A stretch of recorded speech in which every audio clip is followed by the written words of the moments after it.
Buenas tardes, ¿cómo están ustedes? Nuevamente acá desde la señal 3 de La Victoria. Estamos en esta ocasión entrevistando a candidatos, ¿verdad?, que van, ustedes saben, tenemos nuestras elecciones presidenciales en noviembre de este año y estamos tratando de mostrar a nuestra audiencia, a nuestro público, las propuestas de algunos candidatos que queremos mostrar para poder darles a conocer lo que ellos pretenden, sus propuestas de programa y conocerlos, no solamente la parte programática, sino también desde el punto de vista personal, ¿ya? Porque ellos son personas, ¿verdad?, que también tienen una trayectoria y tienen mucho que contar. Entonces, en esta ocasión vamos a conversar y tengo el agrado de presentarles a don Eduardo Artés, ¿verdad? Él es candidato presidencial y él ha aceptado muy gentilmente, ¿verdad?, estar con nosotros esta tarde, sobre todo que estamos celebrando el Día del Profesor, ¿verdad? Recién nos estábamos saludando los dos porque somos profesores y lo aproveché de saludar. ¿Cómo está, profesor Artés? Muy bien, muy contento de estar acá. Yo creo que vamos a tener una bonita jornada de intercambio de ideas. Bueno, y siempre van a quedar algunas cositas para profundizar después, pero ahí queda planteado el desafío, ¿ya? Exactamente. Así que estamos a su disposición. Muchas Encantado. gracias. Muchas gracias. Bien, y vamos a comenzar con esta conversa amistosa, amigable, tratando de conocer un poco, Eduardo, porque tú tienes un programa bastante interesante en donde tú propones primeramente las 5 grandes medidas, ¿ya? Y dentro de estas 5 grandes medidas hay una que me llama mucho la atención que tiene que ver con el proceso constituyente, ¿ya? Estamos en pleno proceso constituyente, hemos visto, ¿verdad?, cómo se ha ido desarrollando todo el trabajo que ha desarrollado la Convención Constitucional y nos llama la atención porque tú en tu propuesta me da la impresión que tú partirías de cero nuevamente, es decir, hablamos de una asamblea constituyente contigo, más Así que es. convención constitucional. ¿Cómo es eso? Mira, sí, nosotros, cuando viene la noche negra larga esta que tuvimos, ¿cierto?, a partir del 11 de septiembre de 1973 para adelante, Chile fue gobernado sin constitución, con puros bandos militares, durante un largo tiempo. Y después nos pusieron a sangre y fuego una constitución inconsulta, una constitución hecha a la medida de los generales que dominaban todo, del gran empresariado, de los intereses de las empresas transnacionales, ¿no? Financieras, ¿no?, que estaban destruyendo todo el aparato productivo del país. Nos impusieron una constitución que es una camisa de fuerza para decir, mira, este es el modelo que tiene que quedar en Chile. A la fuerza y con la bayoneta en el pecho, y ahí quedamos. Entonces, desde hace muchos años, yo diría, no voy a decir desde el mismo 73, porque el primer año fue un año de tratar de, ¿cómo se llama?, salvar la vida. Luego viene ya todo un proceso de resistencia, de lucha. Pero en forma muy temprana comenzamos a levantar la idea de una nueva constitución, porque Pinochet terminó con la constitución del 25, ¿no es cierto? Entonces, claramente nosotros, el deseo de una asamblea constituyente y la lucha por una asamblea constituyente es de larga data, de hace mucho tiempo, es una lucha justa. En el 2019, en el levantamiento popular, que ahora vamos a conmemorar 2 años, espero que masivamente estemos en los territorios, en la calle, en fin. En ese momento, el grito era asamblea constituyente, ¿ya? Era también algunas cosas reivindicativas como no más FP, y una viga maestra grandota que era renacionalización de los recursos naturales, el cobre, el litio, la pesca, ¿cierto?, como cuestiones fundamentales, derechos de los trabajadores, de los pueblos originarios. Todo eso estaba dentro de lo que nosotros planteábamos con mucha fuerza. O sea, digo nosotros como parte del pueblo que está hastiado, que salimos por millones a la calle. Nosotros una partecita, sí. Jamás vamos a poder, decir, mira, nosotros somos no. Pero éramos parte de ese levantamiento. Y allí estaba la Asamblea Constituyente. Luego viene este acuerdo por la gobernabilidad, la paz, que se llamó la cocina. 15 de noviembre, sí, la cocina. El 15 de noviembre, que diseñó algo que tuviera un parecido, pero que no es. Y eso fue la convención. Y fue el camino que se instaló.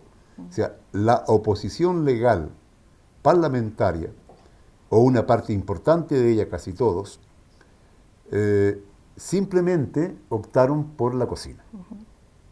Bueno, eso trajo consigo que nos amarraran a una forma de superar, digamos, la actual Constitución, que no ponga en riesgo ni en peligro lo esencial que tiene este sistema. O sea, salvaguardando el corazón y la espina dorsal del sistema neoliberal. Exacto. Eso es. Entonces, bueno, todos hemos participado, ojo, nosotros votamos por el apruebo, decíamos por un apruebo sin ilusiones, la lucha continúa, hemos impulsado, pensamos que dentro de la convención hay convencionales que son honestos, que quieren correr el cerco más allá, que hay gente que se identifica con las grandes demandas de la gente, del pueblo, pero en general el formato, las prerrogativas que tiene la convención, ¿ya?, que están amarraditas desde el 15 de noviembre, no permiten ni siquiera asimilarla a una asamblea constituyente. Entonces nosotros decimos de la convención hacia una asamblea constituyente. Mira, nosotros pensamos que tiene que salir una constitución lo más avanzada posible. Ojalá que al menos coloque en el centro, ¿cómo se llama?, ciertos derechos de los trabajadores. A una huelga efectiva, derecho a sindicalización a todo, en todo lugar, empleados públicos, todos, ¿no? Plantee un camino para renacionalizar los recursos naturales, de soberanía, de dignidad, un efectivo camino para ir hacia un país plurinacional y no solamente, como dicen algunos, pluricultural, sino que plurinacional, ¿ya? Esperamos que avance en esa dirección, ¿no? Pero nosotros pensamos de verdad, dado que no se han resuelto las contradicciones principales que tenemos, que son muy fuertes y cada vez la demanda popular es más fuerte, va a ser una constitución de transición.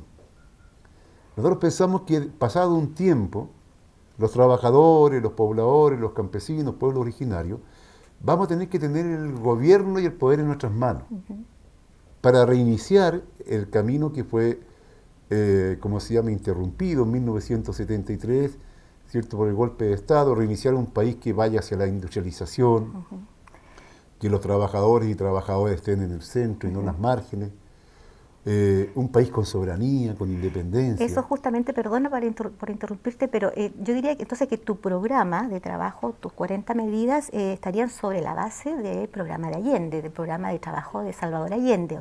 ¿Tú podrías afirmar eso?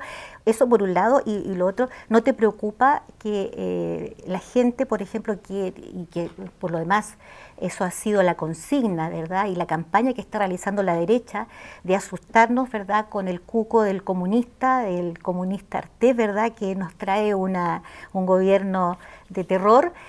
¿No te preocupa a ti que la gente vea ese sello en el programa de trabajo tuyo? Sí, mira, yo creo que los sectores más terroristas, porque en realidad el capital es terrorista, van a usar todas esas cosas. Pero a la larga la gente vive una experiencia. ¿Cuál es la experiencia que hemos tenido? Un país que se rompió todo el proceso de industrialización, ¿no? Un país que las desigualdades sociales son muy fuertes. Chile, el séptimo país más desigual del mundo. Nos gana Ruanda, que es un país africano que estuvo en guerra civil, ¿no?, que hicieron peor inclusive las ciudades. Ellos tienen más igualdad social que la que tenemos en Chile, ¿no? Eso es una barbaridad, ¿ya?, impresentable. Entonces nosotros decimos, sí, hay que retomar el camino que nos llevaba hacia la soberanía, la independencia, una vida digna, un trato digno entre nosotros, una relación que signifique colocar en el centro los intereses de la gente, entonces por una relación con el medio ambiente, con todo, de carácter, ¿cómo se llama?, armoniosa, por llamarle de alguna manera, ¿ya? Ha sido el neoliberalismo el que ha roto todo eso. Si Chile hoy día está en la condición que está, porque ha sido las políticas neoliberales. Entonces, la gente no tiene que asustarse, la gente tiene que entender de que si no tenemos un gobierno propio, popular, y rescatamos lo mejor que mucho tuvo la Unidad Popular, que mucho tuvo el gobierno del compañero Allende, actualizado de acuerdo a los nuevos tiempos, claro está. ¿Ya? Porque si estuviera vivo el propio compañero Allende seguramente actualizaría su propio programa, sin lugar a duda, ¿no? Pero basalmente ese programa es vigente en sus objetivos, ¿no? Y nosotros nos parece que hay que colocarlo con mucha valentía en el centro, porque es la única manera que tengamos los trabajadores también una identidad. Si no la tenemos, vamos siempre como invitados de arroz y peor que eso, ¿no? A otros sectores que se dicen democráticos, que en definitiva dan la vuelta al perro y cuando se asustan terminan cortando por los más delgados. Y los más delgados somos los trabajadores. Tú y yo, que somos trabajadores de la educación, por ejemplo, siempre vamos a ser aislados y golpeados. Entonces la gente no debe de asustarse, al contrario. Saber que tenemos posibilidades, ya tenemos capacidades y hay que retomar el camino. Ojo, Chile está degradado absolutamente y se viene muy fea el futuro si no terminamos con esto. Chile prácticamente tiene comprometida su existencia como país, ¿no? Si no cambiamos este modelo. ¿Y cómo ves tú las proyecciones de los otros candidatos y tus propias proyecciones? Porque hemos visto varios debates estos días en televisión y hay, de pronto vemos a Boris, ¿verdad? Hoy día, como recién lo conversábamos, haciendo guiño a la derecha, o quieren ahora que Sichel está con esas acusaciones, ¿verdad? Y que lo están pateando en el suelo, como se dice. Pareciera que Jasna Proboste puede ser, digamos, la persona que me puede salvar. ¿Ves alguna diferenciación tú en la centro izquierda, la derecha, tú como la izquierda, en este sentido? Y efectivamente, ¿ves avanzando un poco los candidatos en este desorden que crean cada vez que hay un debate presidencial? Pareciera que se reacomoda nuevamente la situación y después vamos de nuevo con otra situación distinta. Sí, es interesante, compañero, porque mira, en Chile, o los países como Chile, o se gobierna, ojo, contra la oligarquía y contra el imperialismo, o bajo la dirección del imperialismo y de la oligarquía. No hay términos medios. Por mucha buena voluntad que tenga alguna gente que se quiera colocar al medio, no es un problema de voluntad. Porque al fin y al cabo, si tú gobiernas con los mismos de siempre, por ejemplo, yo le decía en un debate anterior, no el del día, el anterior a Boris, le decía, mira, y se lo dije públicamente, tú cada vez que te alineas, ¿no es cierto?, con los imperialistas y defienden las mismas posiciones de la derecha, atacando a regímenes populares, Venezuela, Cuba, Nicaragua, etcétera, no ganas tú, no gana el pueblo, no gana la izquierda, gana la derecha. Cada vez que te alinees con ellos, gana la derecha. Entonces, quienes quieren gobernar saben que tienen que buscar una alianza con la derecha. Entonces dan certificados de buena conducta. Claro. Y eso es gravísimo, ¿no? Yo personalmente creo que lo que se viene para adelante va a ser además un gobierno de corto plazo. Y te voy a explicar por qué. Porque tenemos de aquí a 2 años instalada una nueva constitución. Esperamos nosotros que con la participación territorial, con los cabildos populares, con la presión de la gente, más algunos convencionales que pueden ser buena tela. Claro, que están ¿ya? dando la pelea. Tratar de que sea lo más avanzada posible. Pero una vez que ya tengamos esa constitución nueva en la mano, que va a ser de aquí a 2 años, más o menos, ¿ya?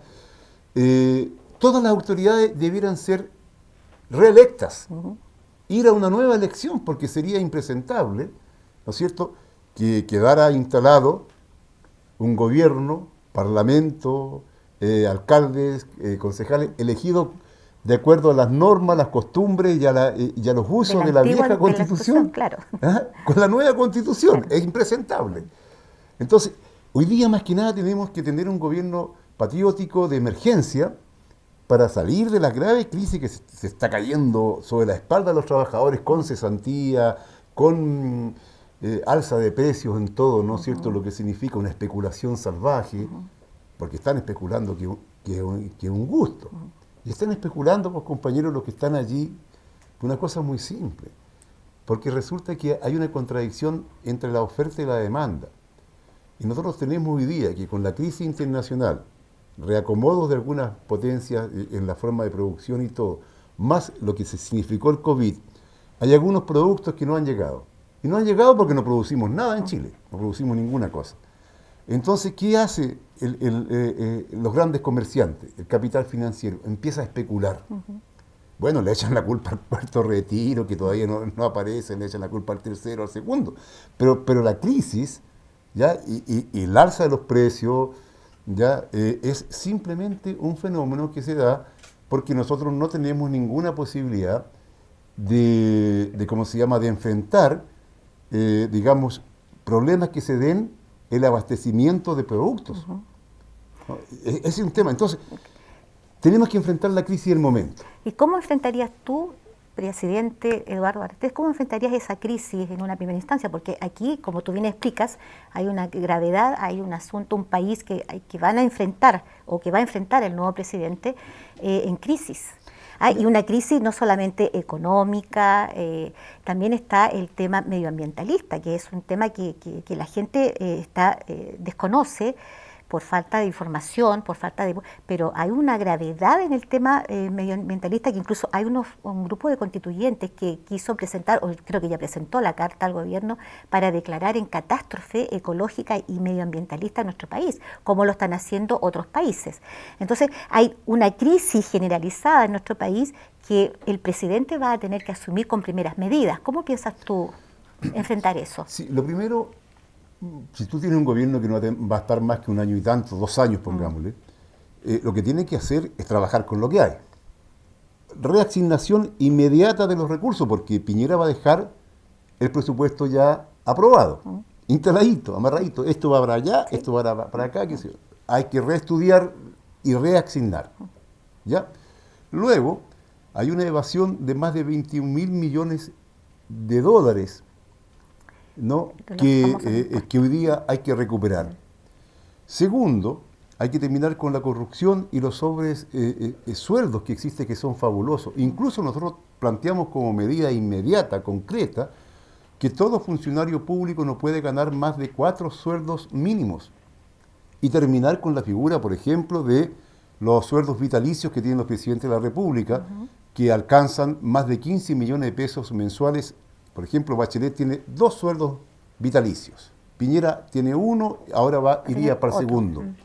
Es una barbaridad, sin contar con un montón de otras cosas. Digo ellos, pero también podemos ver los ministros de la Corte Suprema, bueno, los generales con su perseguidora, que al final entre más viven, más ganan, es una cuestión increíble.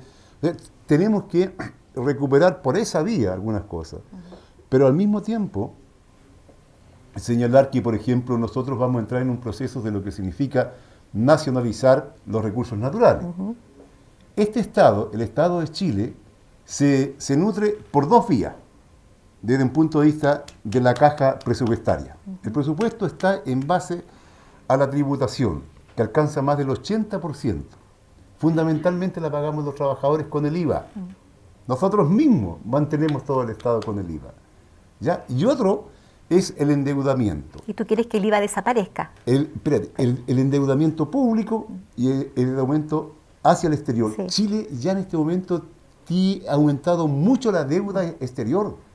Antes estábamos prácticamente sin deuda externa. Sí. Hoy día ha crecido muchísimo. No podemos seguir por ese camino. El Estado tiene que tener fuentes de producción para poder tener los recursos para los problemas sociales, salud, educación, vivienda, que son derechos, ¿ya? Deben estar en la nueva Constitución instalados como derechos y exigirlos como tales. Entonces, si no tenemos esos recursos, no vamos a llevar adelante, no vamos a tener nunca esos derechos, va a ser letra muerta. Pero ahí está el tema también medioambiental. Y fíjese, compañera, que, por ejemplo, conversaba con un equipo de compañeros que trabaja el tema del cobre, que vienen luchando largo tiempo, y ellos me explicaban, me decían, compañero, ¿sabe usted que son 1000 barcos que salen al año de Chile con cobre sin refinar? Y van particularmente a Japón, que es ojo con lo que voy a decir. Japón, primer productor del cobre del mundo, no produce ni una libra de cobre, pero refina. Segundo China y luego Alemania. ¿Ya? Y claro, y tú contaminas con 1000 barcos. Si tú tuvieras refinación en Chile, una efectiva industrialización del cobre, podríamos explotar la mitad de las minas y tener 5 veces más ganancia y apenas contaminar con unos 250 barcos el mar. Es decir, la contaminación que estamos viviendo y la catástrofe ambiental de Chile es una catástrofe del capitalismo, del sistema capitalista. No es una cuestión así como una maldición que se nos vino encima y no supimos qué pasó. Porque el sistema capitalista es depredador, no invierte en nuevos métodos de producción, usa métodos atrasados que son muy contaminantes, superexplota la mano de los trabajadores de forma salvaje. Por eso que necesitan inclusive mucha mano de obra extranjera para la construcción, con métodos atrasados, para la agricultura y la minería, ¿no? Si eso es, entonces ellos prefieren pagar bajos sueldos y tener grandes ganancias, en vez que tener ganancias a partir de tener métodos de producción con maquinaria altamente, con una tecnología de punta. No, prefieren lo otro, porque la obtienen igual la ganancia. Entonces, la contaminación está íntimamente relacionada con el sistema. No se puede separar, no es una cosa aparte de buena onda o de mala onda, que el hombre es malo, no es el hombre, el capitalismo. Eso es. Ese sistema. ¿Te fijas? Entonces, nosotros en ese sentido va a haber que tomar todas estas medidas que va a significar un avance en términos absolutos. Hay un comentario que yo escuché en la red. Se juntaron 3 periodistas con Eduardo, que es el animador del programa, uno de los pocos canales que podemos ver actualmente, aparte, por supuesto, de la señal de la Victoria, que hay que verla, compañeros. Aparte de la señal. Exactamente, tenemos que verla. En donde hubo una crítica para ti, y yo te quisiera preguntar si tú sientes que esto es verdad, porque al parecer habría poco contacto entre tú y la gente en general. Pareciera que estás como muy encerrado en el tema del partido y del grupo que está más cercano a ti, pero falta ver ese contacto, digamos, con la gente, salir un poco más hacia la periferia, ¿verdad? Aquí La Victoria, San Joaquín, ¿verdad? Las comunas que están, y que además también son comunas aguerridas, son comunas, poblaciones que tienen un trabajo territorial, que tienen verdaderos héroes, que levantan aquí en este mismo equipo, hay un montón de héroes que están trabajando, levantando cosas, proyectos a puro pulso.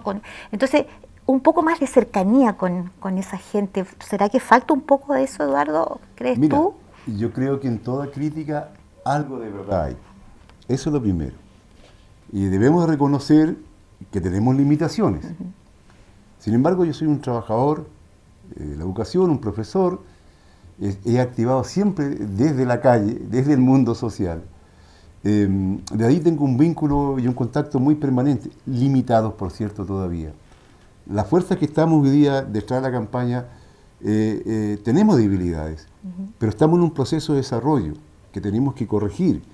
Por cierto, creo que el domingo voy a estar en una asamblea por acá que va a haber... Aproveche de contarle a los... No tengo claro, digamos, creo que es tipo 4 de la tarde, pero va a ser acá, por acá en el PAC, ¿ya? Que estoy invitado y como único candidato, y esa cuestión a mí me tiene bastante, contento, ¿ya? Y he estado en distintas asambleas, reuniones, todavía son pocas. Entonces mi llamado a las compañeras y compañeros es que se integren, porque este es un proyecto popular, no es el proyecto de Eduardo Artés. Una cosa que es clara, Eduardo Artés hoy día es una bandera que yo trato de que sea, representar lo mejor posible los intereses populares en este instante. De verdad, me esfuerzo en eso. Pero lo importante es que, es la participación colectiva. Porque aquí lo que tenemos que hacer es construir fuerza popular de cambio, que apunte hacia los cambios estructurales.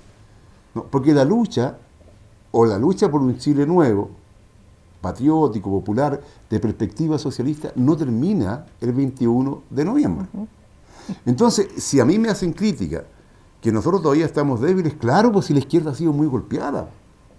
¿Ya? Además hemos peleado, Culpa nos hemos tenemos, fragmentado. culpa tenemos también. Tenemos culpas indiscutiblemente si aquí, ojo, a veces no solamente la culpa, como dice la gente del chancho, sino que también el que le da la flecha, y nosotros hay muchas cosas que no hemos resuelto bien.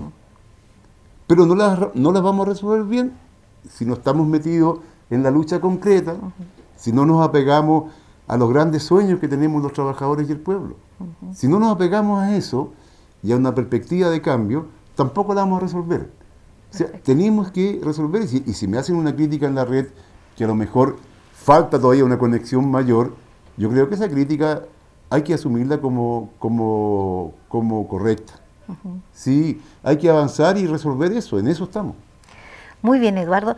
Tú, para ir terminando, ¿verdad?, nuestra conversación, tú, ¿qué podrías decirle a esta audiencia, verdad, que es un público bastante especial, un público que es bastante exigente, ¿verdad?, que quiere transparencia, que quiere un proyecto real, que sea ejecutable, gente que está que tiene mucha esperanza a pesar de lo terrible que estamos enfrentando a diario como realidad país? ¿Qué le puedes decir tú a este público como candidato presidencial? Que tengan mucha confianza en ellos mismos, que entendamos todos que sin organización no tenemos nada. Tenemos que estar organizados en la junta de vecinos, en los territorios, en el sindicato, fortalecerlos y colocar dirigentes correctos, luchadores en el centro. Tenemos que tener una política, y cuando digo de política, estoy diciendo un programa inmediato de luchas concretas, ahí para avanzar en lo inmediato, pero también señalando una salida política del país. Entre todos, los trabajadores tenemos que tener dirección política. El levantamiento que tuvimos en el 2019 fue gigante. Pero ¿qué nos faltó? Tener una política de cambio, una política de transformaciones profundas a la cabeza de ese movimiento. Entonces nos dejaron un montón de chiquillas y chiquillos, compañeros y compañeras, ¿cómo se llama?, mutilados, heridos, con daños oculares, muertos, asesinados, presos políticos, torturados, violados incluso, ¿ya? Y no logramos el cambio, no porque no tuviéramos fuerza, sino que porque desgraciadamente ese levantamiento no tuvo una dirección política que dijéramos, mira, para allá vamos, y esto es lo que tenemos que hacer. Entonces, todos tenemos que encontrarnos y construir. Si lo que llevó al compañero Allende al gobierno fue porque se fue construyendo una unidad y se fue construyendo lo que es una política de transformaciones, y el pueblo siguió a esa política de transformaciones. Si no tenemos un programa, si no tenemos una política que guía el movimiento de los trabajadores, del pueblo, pobladores, campesinos, intelectuales, pequeños, medianos, comerciantes, en fin, todos nosotros, si no tenemos una política en el centro, vamos a pelear con puro corazón, pura rabia, indignación, está bien, indignados, rabiosos, dolidos, humillados, todos vamos a pelear. Pero no podemos pelear solamente desde la emoción. Tenemos que saber por dónde vamos. Entonces, ¿cuál es mi llamado? A que nos encontremos, que construyamos esa política unitaria, que discutamos. Algunas veces pueden ser discusiones no acaloradas, sí, también pueden haber, ¿ya? Pero que entendamos que no estamos entre enemigos. Quienes pertenecemos al pueblo somos del pueblo, y los enemigos son los que defienden la oligarquía y al imperialismo. Entre nosotros tenemos que tratarnos con cariño y con aprecio, aunque tengamos diferencias. Y de ahí para adelante construir nuestra unidad.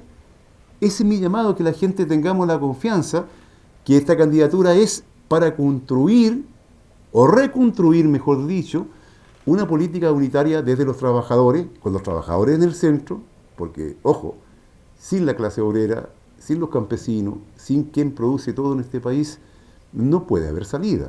Este no es un problema de buenas intenciones, ¿ya? Entonces, claramente para nosotros ese es. Entonces los llamamos a tener confianza, ¿eh? Tuvimos valentía el 2019, una valentía enorme para salir a la calle, enfrentar a los pacos, a los milicos, una represión desatada horrible, ¿ya? Pero nos faltó política, nos faltó dirección. Y para eso esta candidatura, para darnos dirección, para poder llevar adelante los cambios que necesita el país. Y bueno, vamos a despedir este programa, esta entrevista especial. Estamos en una etapa especial dentro de la Señal 3, tratando de darles a conocer a ustedes a candidatos como Eduardo, ¿verdad?, Artés, candidato presidenciable para este año 2021. Muchas gracias, Eduardo, y nos veremos en alguna oportunidad nuevamente. Gracias a usted, compañera, gracias a la Señal 3 y nada, a todos los compañeros que hacen posible, ¿no es cierto?, ¿cómo se llama?, que la señal siga adelante. Y mi cariño, mis aprecios y mis reconocimientos, compañera, en lo que puede significar y decir que de verdad estas son las iniciativas que hace que uno se sienta cómodo. Ya, indiscutiblemente que cuando uno va a esas entrevistas o debates en que de verdad pareciera ser que uno está está como en banquillo de los acusados, está como gato en corral ajeno, no sé, una cosa tan extraña, ya uno sabe que ese no es el espacio de uno. Y aquí yo me he sentido muy bien, muy contento, así que muchas gracias, venceremos, compañeras y compañeros. Muchas gracias, Eduardo. Bien, nos despedimos entonces, muchas gracias, nos vemos en una próxima oportunidad con una nueva entrevista. Chao.